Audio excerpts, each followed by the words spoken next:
Hey, the beach looks beautiful. Hi, it's so fun here. I'm glad the water looks great. Go Sam.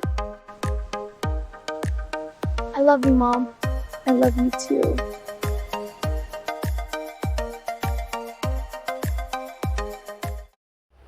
ዛሬ የሰሞኑ ድካሜ እንግዲህ ይህንን ይመስል ነበረ። በዚህ መልኩ ነው ሰሞኑን እየደከምኩኝ የነበረው ማለት ነው። ሰላም ጤና ይስጥልኝ ውድና የተከበራችሁ ቤተሰቦቼ እንደምን አላችሁ? እንደምን ሰነበታችሁ? ሰሞኑን በልብስትርምም በቪዲዮም በጣም ጠፍቻለሁ ከሚባለው በላይ እጅግ ቢዚ ስለነበርኩ ማለት ነው። እንደምን አላችሁ? እንግዲህ የአጅና አሰራር ፈጣይር በቀላሉ ይህንን ይመስላል ማለት ነው።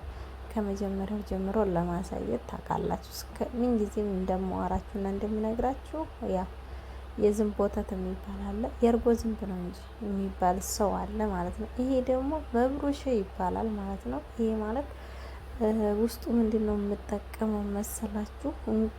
እንቁላል፣ ባኪንግ ፓውደር እና ዘይት፣ 1 ብርጭቆ ዘይት፣ 3 ብርጭቆ ዱቄት። ይሄ ደግሞ ዛተር ፈጣይር ይባላል ማለት ነው። ተላይ የሚነሰነስ ልክ እንደ ጥቁር አዝሙር ትልልቅ ፍሬ የሆነ ይሆናል ማለት ነው። ይሄ ደግሞ ውስጡ የዶሮ ስጋ ምንድነው የሚባለው ፍጥር እና ፍላይ እንዲሁም ፍልፍል አርጌ ማለት ቃሪያ በኢትዮጵያ የፈረንጁ ቃሪያ እና የሀበሻ ቃሪያ አርጌ የዶሮ ስጋ ከትፌ ተጠቅሜ ነው። ይሄ ደግሞ ነአነ ይባላል። ያው ውስጡ እንግዲህ ታውቁታላችሁ የምታውቁት ማለት ነው። ቤተሰቦች እንግዲህ የኔ የኩብዝ ቤት ነው የሚባለው ወይስ ምንድን ነው? ዳቦ ቤት ነው እንዴ ነው የምሰራው ወይስ እንደው ዝም ብሎ ቤት ነው? ገራሚ ነው እኮ አሰራሪ በጣም ነው የሚያምረው። እጅሽን አይቆርጥመው ክንዲሽን አይቆርጥመው እያላችሁ ጸሎት አድርጉልኝ። የምር ይህንን ስራ ግን ሀገር ገብቼ በደንብ እሰራዋለሁ ብዬ አስባለሁ። ምናልባት ምግብ ቤት ተከፈትኩ ማለት ነው። እግዚአብሔር አግዞኝ ስፔሻል ምግብ ቤት ብዬ ነው የምከፍተው ማለት ነው። እና ቤተሰቦች እንግዲህ ለዚህ ቻናል አዲስ የሆናችሁ ላይክ፣ ሼር፣ ሰብስክራይብ በማድረግ ያው እንግዲህ አበረታቱኝ። ዋቻወሬም እንዲጨምርልኝ እያደረጋችሁ ብታግዙ ደስ ይለኛል ማለት ነው።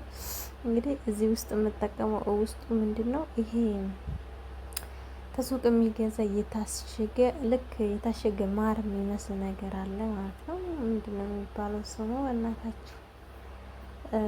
ተኤነብ ወይም ደግሞ ተስትሮበሪ ምናምን የሚሰራ ነገር ነው።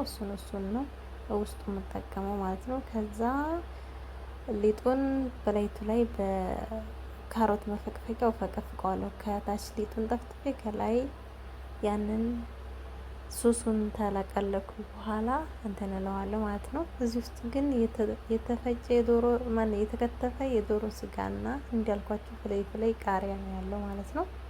Hey, the beach looks beautiful. Hi, it's so fun here. I'm glad the water looks great. Go Sam. I love you, Mom. I love you too.